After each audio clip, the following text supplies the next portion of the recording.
Good morning and welcome to another installment of Webinar Wednesday. Today we have a very special episode planned, but before we get into that, I would like to take a moment to remind you all that our webinars and toolbox talks are available on our YouTube page. So if you're not following us on social media already, make sure that after this video, you give us a like and a share, keep up to date with all things safety in Saskatchewan. So here we go. Today we'll be playing a game show titled Who Wants to Be a Safety Professional? This game was designed to follow the National Construction Safety Officer and Health and Safety Administrator training program taught here at the Saskatchewan Construction Safety Association.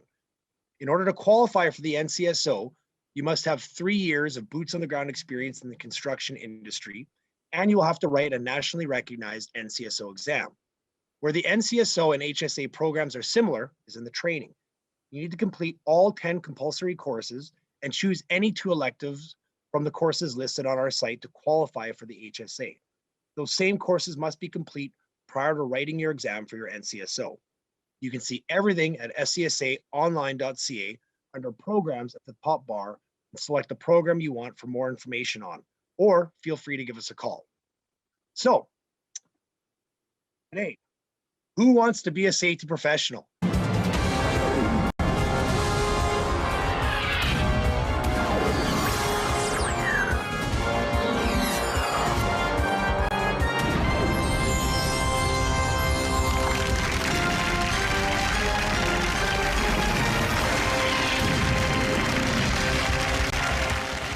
I would like to introduce our contestant, Emery Wolfe. Emery, if you wouldn't mind telling us a little bit about yourself.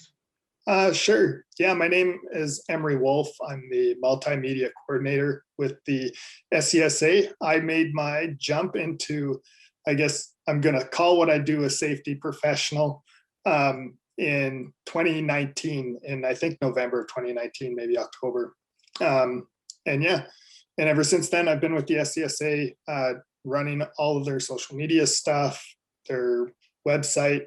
So some changes with that you're going to see coming up here right away too. But yeah, basically, if you've seen it from us, I've probably had my hands in it.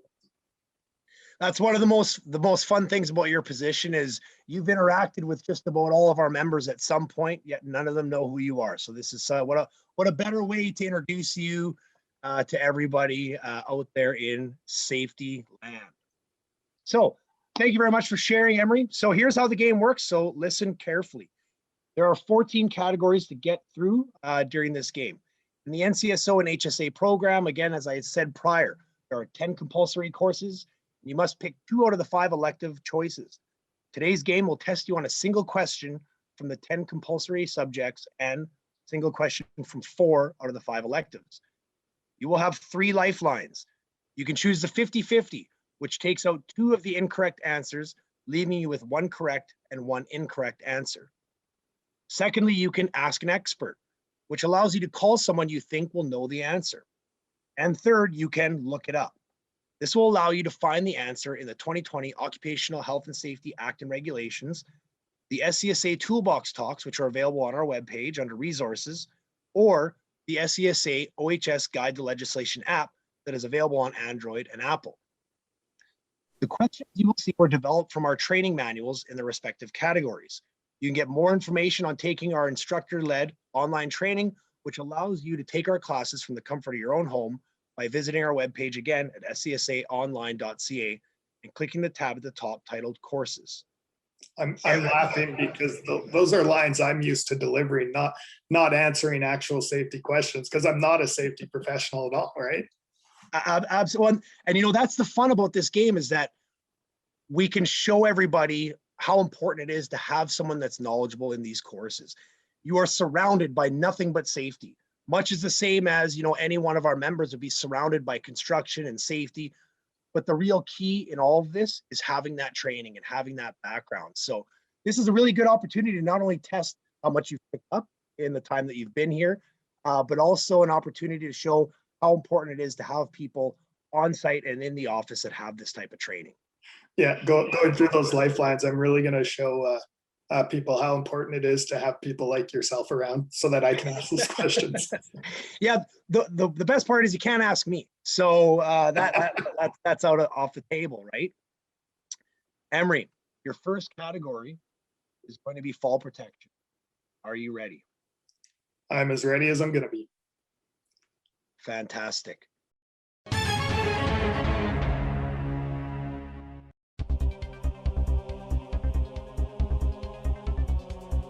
All right, Emery, the first question under fall protection. An employer contractor shall develop a written fall protection plan if a worker may fall blank or more meters. Well, I should know this one because I'm pretty sure it's part of the Leadership for Safety Excellence course. There's a lot of legislation in there, as well as our fall protection course. And keep in mind, this is in meters, so we often see the conversion, the metric imperial conversion in a lot of our courses. So you may recognize one number and not quite recognize the other. Yeah, I think the big trick is the written fall protection plan.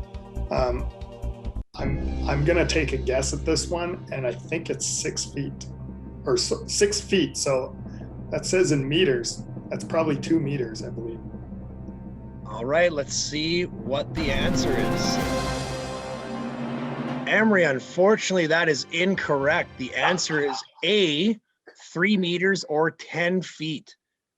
10 Luckily, unlike the game show that this is very vaguely modeled after, you get to keep going.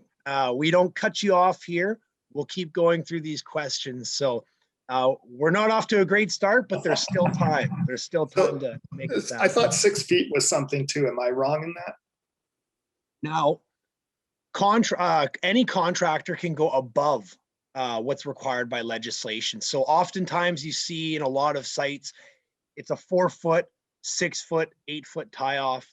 As long as you are exceeding the regulations, so it's 3 meters or 10 feet. So as long as you are exceeding or meeting that requirement, you're okay. So I know a lot of sites do a 4 foot. So they climb a small ladder, they get a few steps up, and they have to tie off. All right. So we are now moving you up from fall protection to Danatech TDG. This is one of the electives for your NCSO or HSA. Up on the left here, this symbol represents Class 9 miscellaneous products, substances, or organisms. What would be an example of this? Is it A, fertilizers, B, lithium batteries, C, gasoline, or D, propane? Man, that's another good one. I'm pretty sure it's not propane. I used to work at a gas station, so you'd think I would know if it was like a gasoline thing, but I don't think it's that. And I feel like lithium doesn't have anything really yet. The only thing I know about lithium batteries is like with airplanes. So I'm gonna go with A, fertilizers. All right. Let's see what A has to offer. And unfortunately, Emery, once again, the answer is B, lithium batteries. Really? Yeah, absolutely. Yes, sir. So that's okay. We still have time. Of course, this is these questions as we go up will get progressively more difficult. So I'm curious actually, like why does lithium have a symbol? Right. So this is all the things that don't necessarily fall underneath of the other respective classes for any multitude of reasons. So these are best viewed, obviously A, by taking the course and understanding what these different classes are and how these different products fit into these classes, as well as you can see a lot of comprehensive lists online that would be included in. It's definitely one that would, in some circumstances, accompany other placards. It's not one that you see very often. Most are very, you know exactly what you're looking at, right? Like combustible material in here, you see it, you see the ones you recognize often. This one, is one of the symbols that isn't often seen much. And it really, pushes that point forward why it's so important to not only get this type of training right off the bat, but also have this training, every few years just to refresh what some of these symbols and some of these things may mean. It's much the same as WHMIS. There's a certain level of skill fade that when you're not seeing things on a daily basis, you know, these things can get forgot about, and they're just as important as any of the other classes. It's okay. We got off to a little bit of a rocky start. It's not a big deal.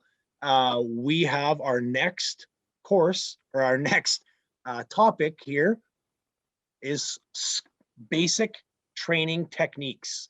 So this is a course where, you know, we are teaching students to get up in front of people and speak and deliver toolbox talks, deliver these safety meetings, but also in coordinating and writing up these types of meetings and delivering training. So your question, Emery, what is the last of the 6 steps of successful employee training?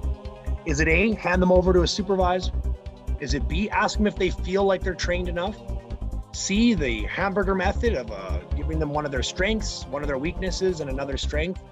Or D, evaluate and follow up and close that loop? I have an answer in mind, but I feel like I should be using one of my lifelines and see if I can actually get one of these right for sure. Absolutely. So yeah, I wouldn't mind using maybe the 50-50 on this one. That sounds fantastic. We can make that happen. Let's take 2 of the wrong answers off the board. Well, you were left with B and D. Ask them if they feel trained, or D, evaluate and follow up. Well, I'm feeling good about this one finally, because the answer I had for what I think it should be is still left on there, and the one I thought was definitely not is the other one. So I'm going to go with D, evaluate and follow up. All right, let's check the board. And you are correct. It is D, evaluate and follow up. We're on a winning streak now, Emery. 1. Is that a streak? Does 1 count as a streak? It's the beginning of a streak. We're on our way there. Let's keep this momentum going. Up next, we have Scott training.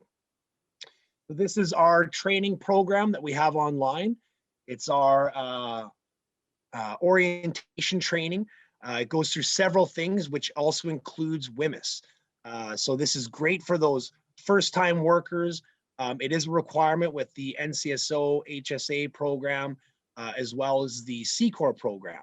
So this will talk about certification, recertification with Scott. How often must you recertify in the safety construction orientation training, also known as Scott? Is it A, every 4 years? Is it B, every 3 years? C, every 5 years? Or D, you only take it once? I think I'm going to get another one here, Justin. I alluded before, we've been doing a bunch of changes for our website, and the Scott page is one of the things we've been looking at. And I believe right at the bottom of that page on the website, it says every 5 years. So C. You are absolutely correct. It is C, 5 years. I told you we're on a streak, right, Emery? Yeah. And I don't want to do anything to mess up that streak. However, right now we're going to have to go to a commercial break, and we'll be right back with Who Wants to Be a Safety Professional? An effective analytics tool that, Colin, I'm just calling the magic 8 ball. You pretty well shake it up and it tells you how well you're doing for your safety plan. Well, what it does, identifies blind spots in their safety plan that can eliminate a lot of the physical and financial losses. It's a dashboard, uses real data from companies right here in Saskatchewan, and stack that along with their audit and their training data, and it really helps to illustrate the path that their business is on and what they can do to make improvements to their safety and just the financial well-being of the company. And Colin, where can people find out more? You can check us out online at scsaonline.ca. There's lots of information there. We'll get you connected with one of our advisors. And we're back. That commercial was brought to you by the Regional Safety Committees. The SCSA Regional Safety Committees, or RSCs, are responsible for promoting safety in the construction industry and advancing the objectives of the Saskatchewan Construction Safety Association at a regional level. RSCs are active in identifying regional and trade-specific health and safety training needs, as well as developing solutions to safety problems in the construction industry, particularly at a local level. Committees are comprised of representatives from construction and trade associations, along with worker members to provide a communication link between member employers and the SCSA's board of directors. The current committees are established in the following centers throughout Saskatchewan: Regina, Moose Jaw, Swift Current, Saskatoon, Prince Albert, Yorkton, Estevan, Lloydminster, and subcommittees in North Battleford and Esterhazy. Meetings are typically held quarterly. Enjoy breakfast or lunch as you discuss safety topics and network with other safety professionals in the construction industry. To attend an RSC meeting, please call the SCSA office in either Regina at 306-525-0175 or Saskatoon 306-652-0907, or email scsainfo@scsaonline.ca to RSVP. All right. So let's get back into it here, Emery, and see how we do. So we just came back from Scott, and we're on a winning streak here. And now we move up to safety administration. This is generally the last class that anybody takes in their training. However, we're going to put it a little bit earlier in the program, because the next questions that are coming up, again, progressively getting harder. Emery, safety administration. Safety administration reviews the NCSO Code of Ethics. Which of these are listed in the Code of Ethics? A, avoid conflicts of interest. B, ensure you always have your provincial legislation on hand. C, work closely with your provincial safety association.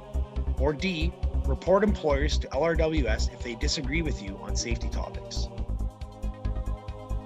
I think this might be a good time to use another, although they're progressively getting harder, aren't they? They are progressively getting harder, absolutely. Yeah. Do you know what? I'll maybe, just because I feel like there's going to be a harder one coming later, I'll maybe try and save them, maybe try and guess them. But yeah, they're also close. Like, so having legislation on hand, I almost feel like that's like a requirement, not an ethic thing. You're on the right track. Avoiding conflicts of interest, I feel, is like a general workplace thing. That also might be a requirement as well. And then reporting, I think I'm gonna actually go and actually this is probably a good message. I feel like this is something I could probably use on social media and stuff as well. But working closely with your provincial safety association would be listed in the Code of Ethics. I'm gonna go with C. All right. Well, let's see what's on the board. And it is A, Emery. Conflicts of interest. Having said that, it is absolutely important to work closely with your provincial safety association. Us here at the SCSA, we have a great team of advisors posted in not only Regina as well as Saskatoon that are ready on just all it takes is a phone call or an email, and we will absolutely help you through anything you're going through as far as safety is concerned. But when we look at that list, avoid conflicts of interest is right on there. Is that somewhere where you would work closely with your provincial safety association? I think that's in one of the courses. Yeah, absolutely. It's something actually during every one of our courses that we talk about the benefits of working with a safety with us here at the SCSA. I've been here for 5 years, and we've have advisors that have been here for much longer, as well as within our leadership team. And one common thing that comes up is when companies are going for their NCSO or they have someone going for the NCSO or HSA or even Core C Core, these people and these companies are much more successful when they're consistently working with help from advisory services and asking questions in these training while they're getting their training. Our trainers are extremely knowledgeable. Our safety advisors, these are people that have worked with several different companies and seen almost everything you could possibly see when it comes to safety and designing these programs. So even if it's something we may not have seen, we are going to work with you to ensure that you are very successful in obtaining Core, C Core. And on an individual level, we can work with students to help them through the NCSO and HSA program as well. If you have any questions, or looking for maybe, a review on some of your proficiencies. If you're one of those companies that are going for core, you want to make sure those proficiencies are coming back correct, have us help you. Have us take a look at it, and we can work with you in order to get you certified and get you your designations. Perfect. So, how do you feel about WMIS, Emery?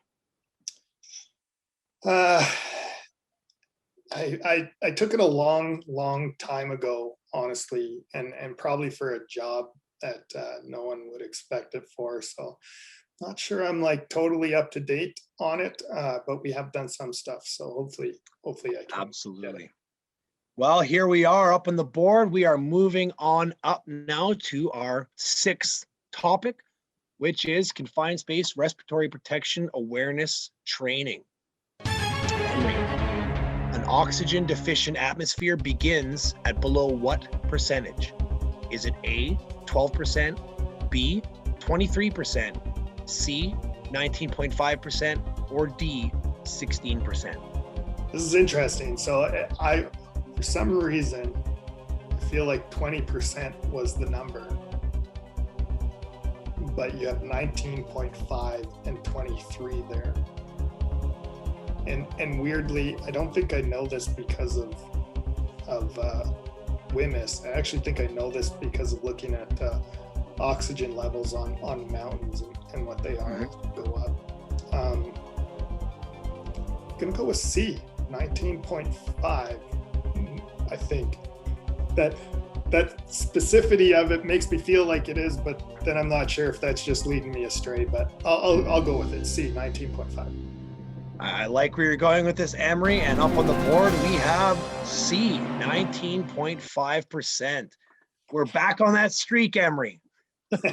One again. One streak of one is better than a streak of none, correct? Yeah, for me it is, especially at this game. All right, so we've done CSRP awareness training. We're now moving up. Here's our WMIS. How many required sections are on a safety data sheet? Is it A, 18, B, 9, C, 11, or D, 16? Oh man, this is really bad. I should know this because when we do our safety meetings at the office, we always run through these. I can picture it in my mind. And it's one of those things, you look at those SDS sheets, at every meeting we have, we go through these. But if you're not the one sitting there right in front, you're not counting each of those sections, correct? Right. Well, you don't think about how many sections are actually there, right? Absolutely. Yeah, absolutely. So it is a difficult question. However, though, keeping in mind, you do have lifelines available.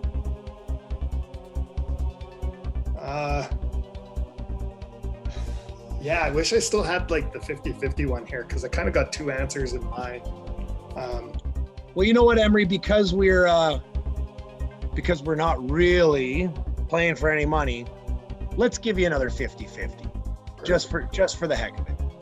All right, so 50-50 up on the board, and we have left B, 9, or D, 16. Perfect. Again, I'm in that spot where the one I wanted is there and one I didn't want is there. So I didn't think it was too many. I was thinking it was either 9 or 11. So B9 is still left up there. I'm going to go with that. All right. Up on the board is that answer, unfortunately, Emery, is incorrect. The answer is D, 16. What are all the sections? So there's a lot. We have, your basic identification, you have your hazard identification, composition, first aid measures, firefighting measures, accidental release measures.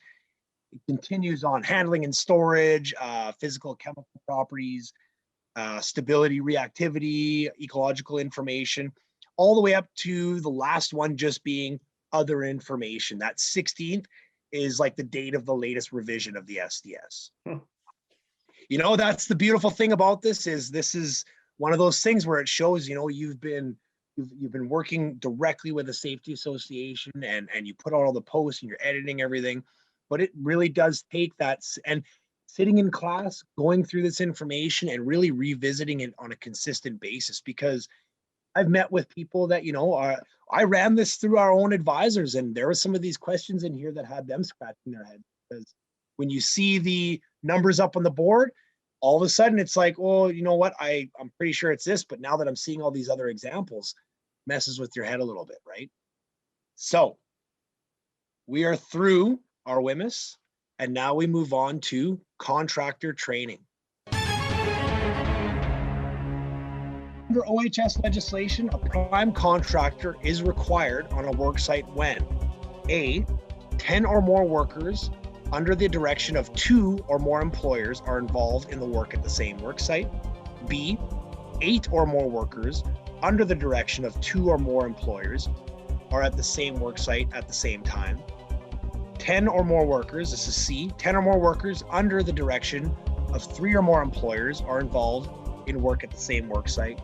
Or D, 10 or more workers under the direction of 1 or more subcontractors are employed by a contractor. About the only one I'm pretty sure it's not is B. I think the number's 10 or more workers. You're definitely on the right track, Emery. Do you know what? I have them. I think I should use them. I'll maybe call a friend for this one. Absolutely, that sounds great. Hey, Emery. Hey, listen, I don't really have any time to talk right now. I know you've got something going on, but I got stuff going on too. I gotta finish decorating my Father's Day tree, so I don't have enough beef jerky, so I gotta deal with that. Can't talk right now. Talk to you later. Take care. Well, that wasn't very helpful at all. So I guess I'm on my own with this one. For some reason, I think it's when there's one subcontractor, that subcontractor has to be the prime contractor. So I think I'm gonna stick with D as my answer. All right.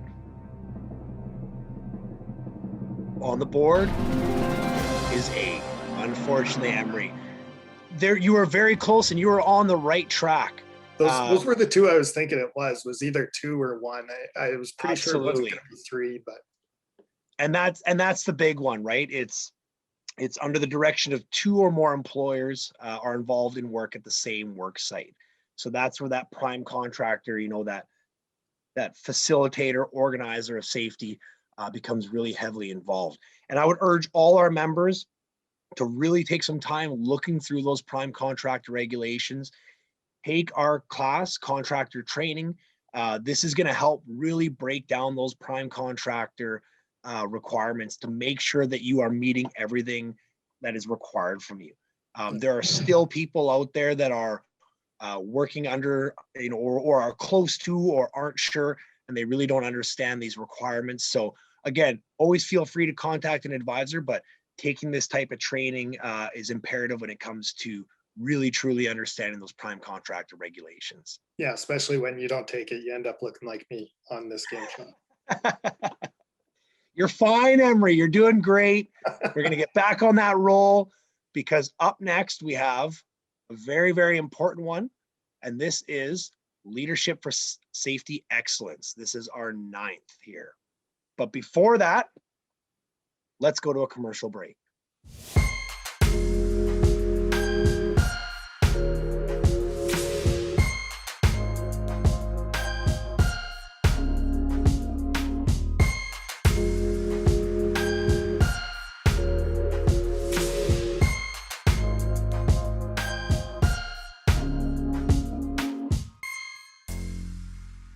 All right, and we're back.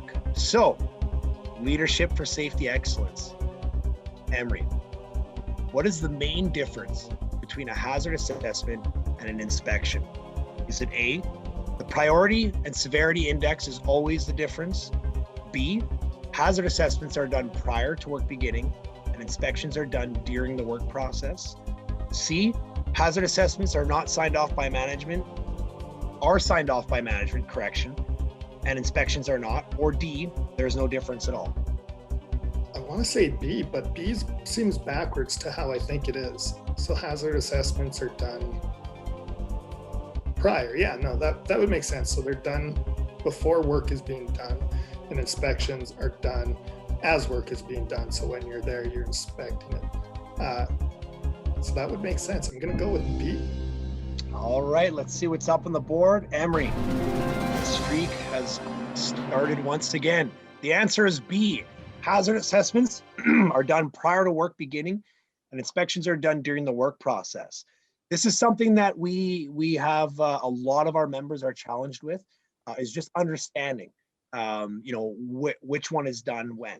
The big thing is that hazard assessment, that's pre-job. That's before the job ever starts up, and you're going and looking for any types of hazards, and to have that conversation with the workers about what those hazards are and how they plan on controlling them, who's going to be controlling them, and when they will be controlled. Now, the big difference is with those inspections, we're looking at work process now. Are people using safe lifting techniques? Are all the exits and entrances clear? Is there good access and egress to the job site? Are first aid materials and firefighting equipment inspected, and are the firefighting pieces of firefighting equipment, are they fully charged? Are they in appropriate spots? Especially when we're talking about to legislation, if there's hot work happening. This is something that supervisors are doing on an informal and formal basis. So this is a big one. This leadership for safety excellence. If you are a supervisor, if you are in the control of work of others, you really need to take this course to understand what your legislative responsibilities are. Now, our next category here is OHC level 1 and 2. Regarding the frequency of meetings, the first meeting after establishing a committee must be held within how many weeks? Is it A, 1 week, B, 3 weeks, C, 2 weeks, or D, 4 weeks? Well, I would assume sooner is better. I'm also thinking there's probably some legislation that guides this. It's either 3 or 4 weeks, but I'm going to go with B, 3 weeks. All right, let's see what the board has to say. Emery, it's 2 weeks. It is C, 2 weeks. That makes sense, though. You'd want to have that sooner rather than later.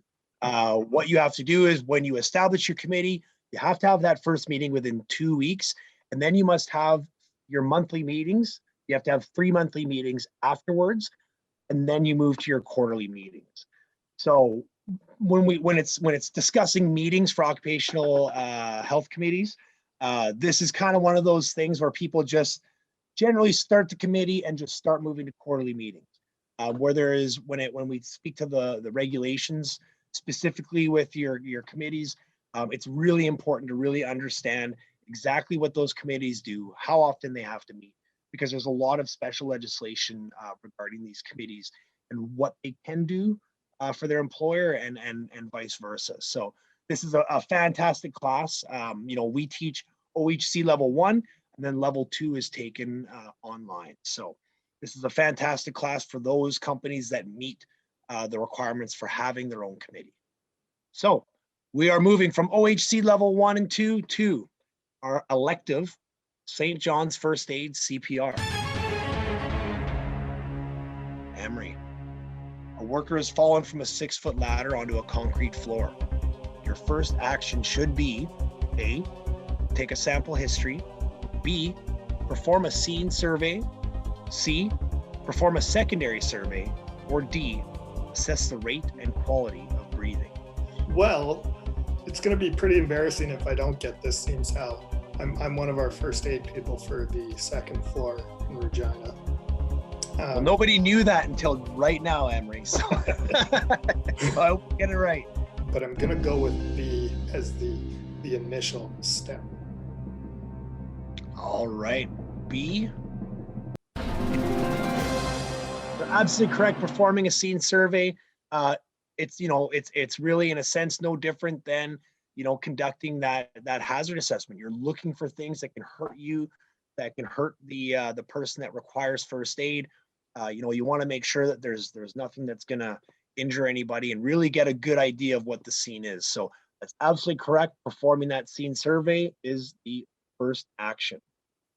On we go. Claims management.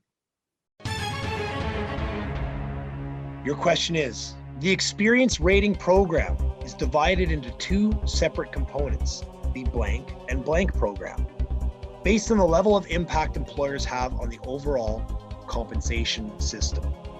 Is it A, standard and advanced, B, standard and intermediate, C, basic and intermediate, and D, basic and advanced? Yeah. So, it's funny. You talk about all these coming from the classes. I see the claims management stuff come up all the time, and we actually promote it, but I really don't know anything about it. But I guess I'm going to have to take like a complete guess at this one. I'm gonna go with basic and advanced, D. All right, let's see what's up on the board. And the answer is A, standard and advanced. If it means anything to you, Emery, this one with the answers given is extremely confusing. And this was the one that even threw some of our advisors for a bit of a loop. They all got it correct, but they were like looking at D at the exact same answer. And they're like, these are so close and they sound so similar, basic and standard. It kind of messed with their heads a little bit. So picking D, actually, you were kind of in the same thought process as a lot of our advisors. However, that doesn't help you much since the answer was A, standard and advanced program. The claim system can be, it's a very interesting process, and the more you know about it, the more you can plan for the future as a company.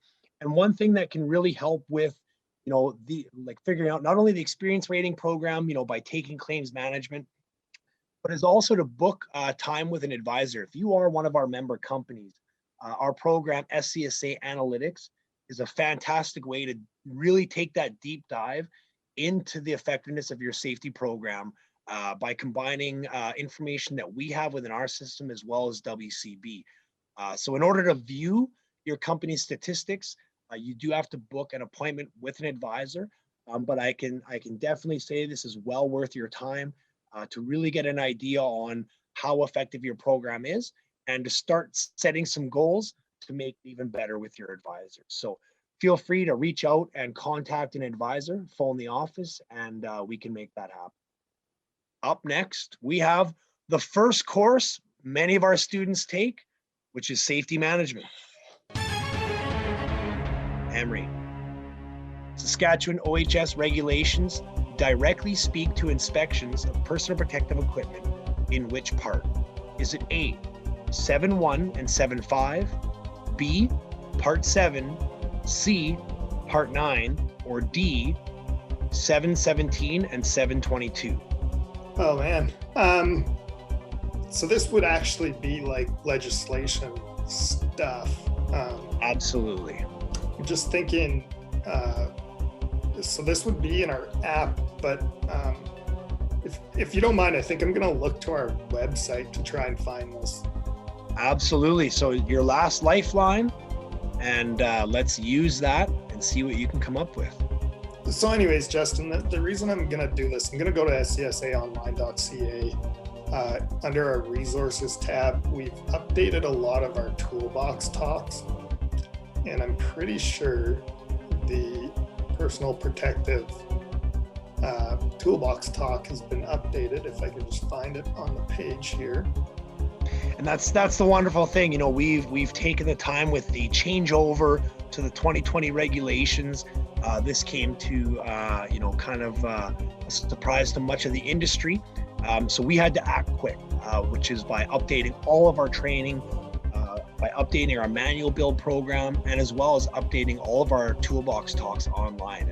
And from what I understand, Emery, most of those are complete and updated with all the brand new regulation notes. Correct? So I found the toolbox talk, Justin, and it says OH&S regulation part 7.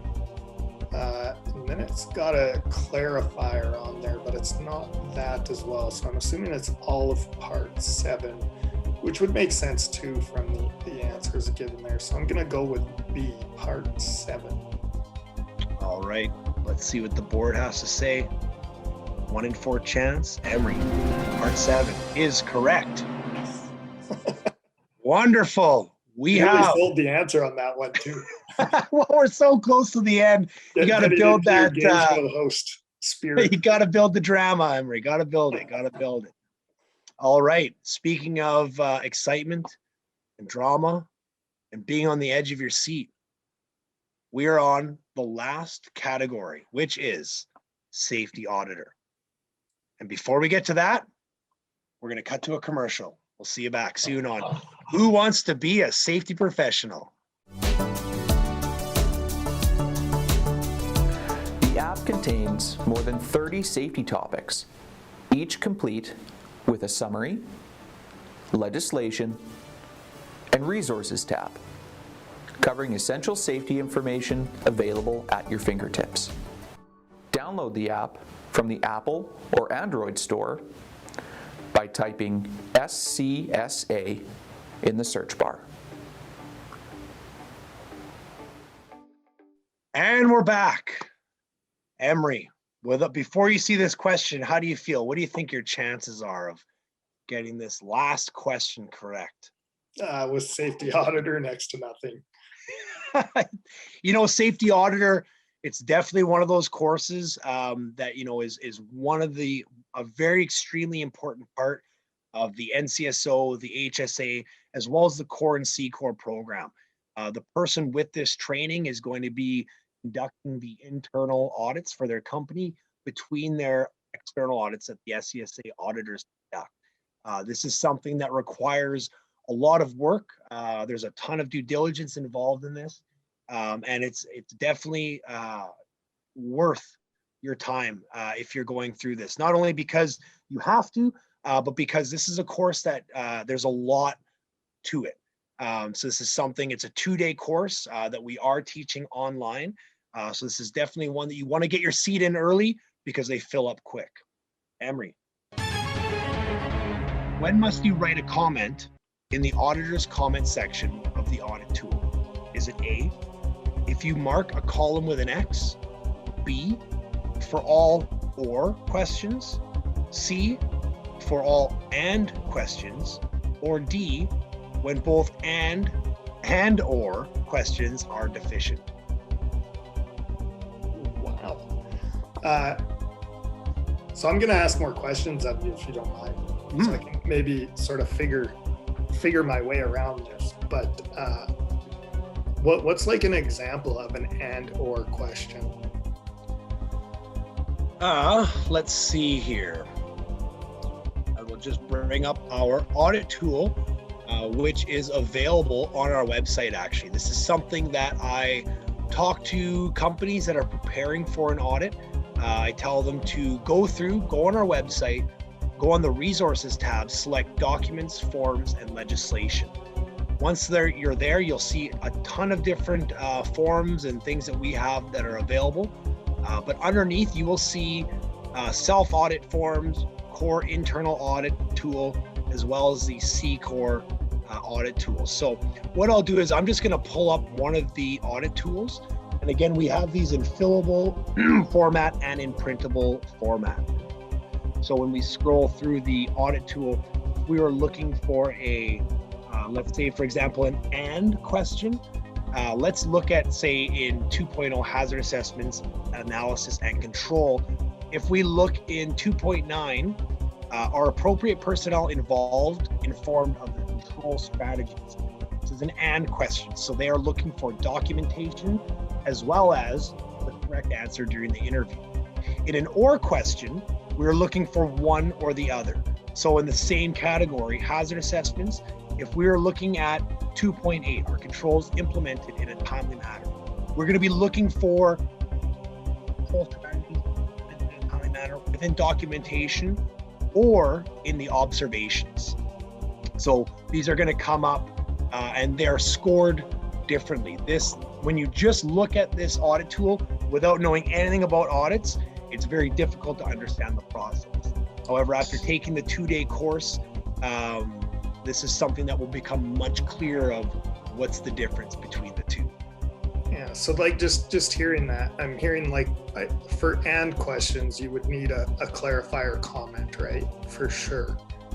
But like if or was like section 7 and section 9, you wouldn't need to clarify that.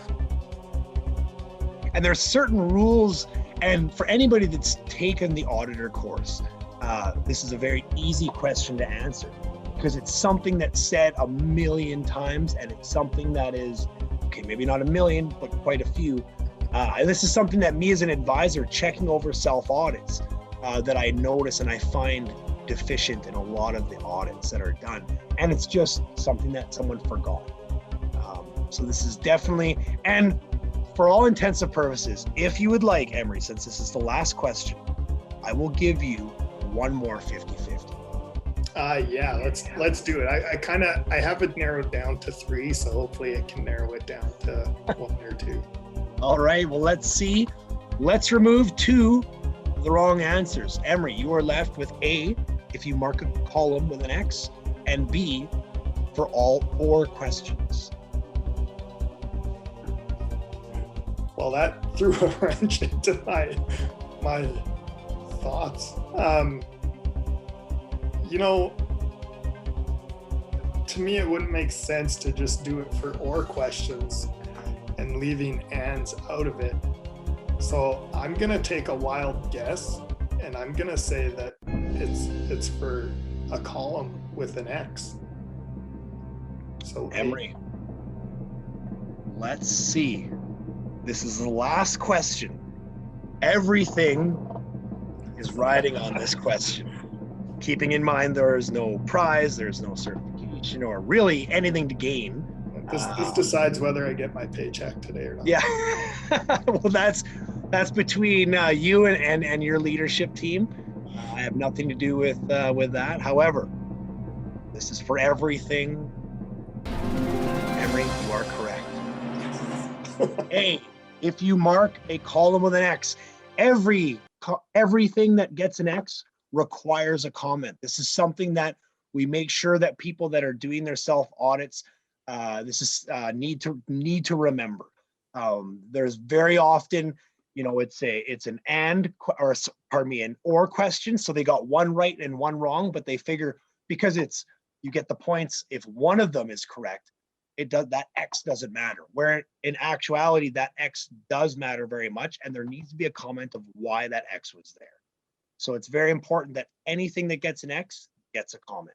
I would just like really round things out. Like I was actually thinking it was the and or because I still don't really understand all the X's, to be honest. But at the same time, like I said, it would just really, if you're selecting something, put a comment on it just to round out what it actually means. Absolutely. And that, my friend, you have completed game show, the NCSO HSA game show of who wants to be a safety professional.